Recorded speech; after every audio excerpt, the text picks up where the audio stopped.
Hello and welcome to Traditional Painting the Digital Way. This is where I use digital painting apps to teach traditional painting techniques. This is part 3 in my Halloween doll series, and in this video we're going to continue to add details to the doll and to her little pumpkin boy doll. I'm going to be using Infinite Painter for Android. And if you want to follow along with traditional materials, check out part 1 in this series where I have a list of the paint and the canvas and all the brushes that I use. So I wanted to go ahead and start working on the wrinkles in her shirt again, and just trying to get kind of not a bright color, but kind of a dark, not a completely dark shadow color, but like a purplish look, or a purplish brown color. And you can do that if you're following along with traditional paint. You can use dioxazine purple and maybe ultramarine blue and add in some white acrylic gesso. So here I wanted to start working on her face, and I wanted to make her lips look red.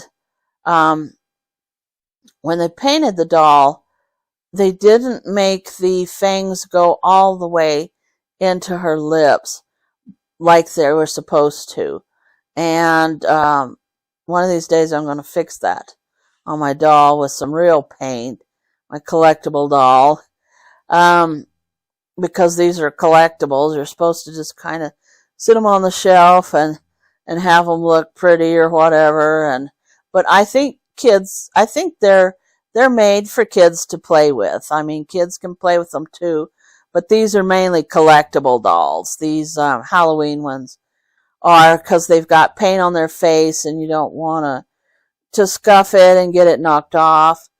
So anyway, I'm working on the vampire teeth and the little drop of blood that is actually painted on the doll's face. And if you're following along with traditional paint, you probably can use Grumbacher Crimson paint for that, or you could use cadmium red light. But if you want a darker, more redder look, the Grumbacher Academy Crimson color works the best for that. And I'm just kind of trying to get the look of a little drop of blood coming off her fang, and trying to make it look realistic, kind of like they have there. And I'm moving the sketch back and forth up above the layer, just trying to see that I've got it in the right place, but then I want to hide the sketch again. And that's why I said in the beginning to keep your sketch on a separate layer, so that you can from time to time go back and see that you're not getting the eyes or the mouth or the nose in the wrong place. And if you're following along traditionally, you can take your original tracing paper that you drew the doll on, and then use carbon paper to trace it onto the canvas. You can superimpose it over the painting that you're doing, and that will also help you make sure that you've got the features in the right place. And so I'm trying to work on the eyes here and get them in the right place. Right now I've got them blue. I think that's the color that they are. I need to go look at her, I guess. But anyway, it doesn't matter, because I decided to change those after a while, because I wanted it a more vampire look. But at first I colored them with the traditional color of blue, which is what they are, on the doll. But I just like the idea of making them red, and I changed them to red later on. See right here, I decided that it would be neater to have kind of a red look, but I decided I didn't want them to be bright red. So I gave them kind of a brownish red color, so that they didn't look so glaringly red, because we want it to kind of be subtle and look like, oh, look, it's a cute little girl with a Halloween costume on, or maybe it's not, when you see that the eyes aren't um, quite bright red or whatever. The eyes are red, but they might be red or they might be brown. You don't know. You just kind of want to get a little bit of a spooky vibe. I mean, I didn't want to make this a big, scary looking thing, because they're not meant to be big and scary. They're just kind of like little kids with Halloween costumes on. And so I'm working on the eyes and trying to get the shape of them and make sure that they're in the right place, and working on the pupils. And you want the eyes to match, and right now they're not. And so I'm working on trying to get that straightened out and get the right look for her eyes. And I'm using a dark brown color for her eyelids and eyelashes. And the eyelashes are actually they're not painted on. They're real, not real hair, but they're real plastic, whatever they use, fake hair stuff. They're real eyelashes there on the doll. So they're not just painted on. And just like the hair and stuff, they're real rooted. That's what I want to say. The eyelashes are actually rooted on the doll, and they stick out like real hair. These are pretty quality dolls, pretty high quality dolls. I mean, they're not the most expensive, because they do come from China. Babeside is a Chinese company, but they're reasonably priced, but they're also collectible dolls. And I think I paid $75 for this doll. So 75 or 80. They're not real cheap, but they're not like the really expensive $300 ones that are made out of silicone. Yet these are nice enough to be a nice collectible to have, and you would want to take care of them, because $75 and 80 is not real cheap, actually. So you definitely want to kind of keep these nice, and keep them on a shelf, and keep them with your collectibles. So here I'm working on her fangs and trying to get the right look there, and also the little blood that is coming out there to make it look like she's a vampire. And I'm working a little bit on the shadow under the fangs, and her lips, I want those to look red. And again, you can see that the eyes are red, but they're not bright red. They're kind of a brownish red, and they're softened on the edges. And so I still need to work on the eyes and get those more even. And they need to be on the same plane, the same line on the top and the bottom when you're doing the eyes. And then she has a little cobweb design on her forehead, and that's what the purplish color. And then you can draw in the little lines. I used a dark purple. If you're following along traditionally, you would use dioxazine purple with probably the script brush. And anyway, you want to try to kind of draw the cobweb pattern that they have on her forehead. And so, and it's a little bit dark.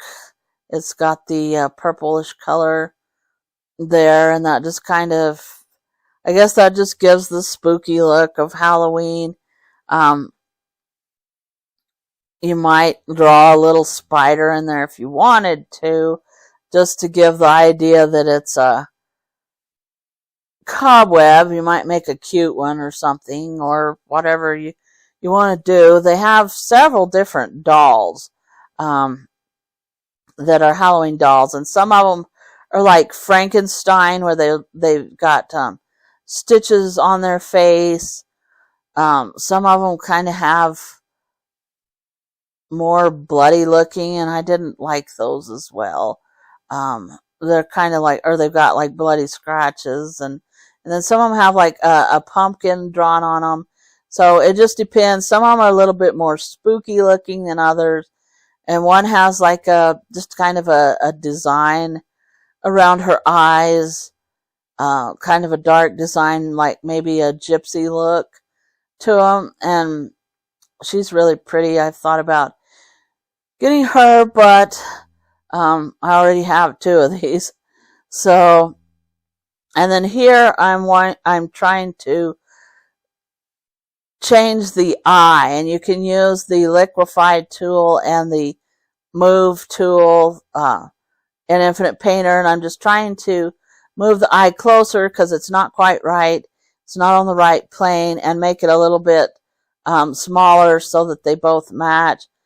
And if you're following along traditionally and you've done this, what you've got to do is just kind of paint over the edges of the eye and then make it a little bit bigger and try to make it smaller on the bottom and bigger on the top and move it over a little and add a little more white to the inside till you get it aligned. It's harder to do, of course, when you're doing this traditionally, when you mess up like that. So try not to mess up. Just get it right the first time is what I usually say. But I mess up all the time, and so this is what you have to do. Just try to make little small changes. Don't paint over the whole eye. Just see if you can kind of make small changes and push it over towards the other eye and up. Just kind of work with the edges of it if you're following along traditionally, and you'll finally get it in the right place. And then here I'm working a little bit more on the hair, adding some more dark brown.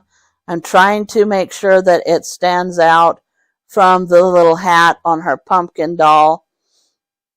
And I'm using a darker brown. You can use burnt umber for the darker brown, and maybe add a little bit of purple to it if you want it to be a little bit darker.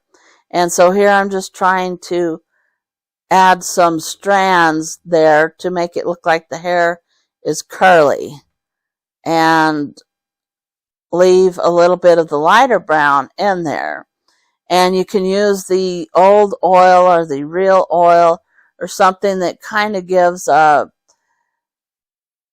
not real smooth look that kind of breaks on the canvas like a real paint, like real dry brush paint. There are several brushes like that in Infinite Painter that will give that effect. And some of the oil ones, the old oil, the varnished oil, several of those kind will do that. And so I'm just kind of working more on the hair, trying to get that going. And then I wanted to work a little bit more on the background and try to get it a little bit more indistinct looking and blurry. Add a little bit more color, but try to get more of the impression that there's trees in the background and kind of darken it. I thought that it was a little too bright, so I'm trying to use some of the spray brushes, and I like the cloudy brush because it gives kind of a bit of a texture. And so I'm using that in the background, and again, that's why you want several different layers. You want the background on one layer, you want the sketch on one layer, a background on one layer, and then you put the doll on another layer, and then ideally you put like highlights and stuff on another layer, but I always forget.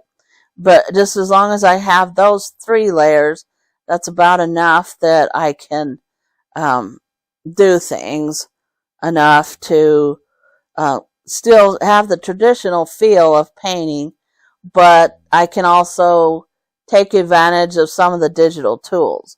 And then here I was trying to work on her mouth a little, make it a little bit more in line with the eyes, and work a little bit on the size of it. And then I wanted to go ahead and work on the background a little bit. And then here I'm trying to work on the hair and get the shape of the doll's face, because the hair is going to help you get the shape of the doll's face. And so I'm kind of trying to get that and show some individual strands for the doll's face there, and working a little bit more on her chin and the shape, and shaping her face with the handkerchief that you've got there. And I wanted to add a little bit of some pink to her cheeks, and kind of smooth that in, and just kind of smooth in some more color. I still wanted to look pale, but I wanted a little more color to her face. So this is the end of part 3 of my Halloween doll. And in part 4, we're going to continue onward with more of the details. And again, this is like a portrait, and it's got lots of details in it. So it takes a while to get a painting like this done. So if you want to see that, hit the subscribe button. Thank you so much for watching. Thank you so much for your support. If you have any questions, just leave them in the comments down below, and I will catch you later.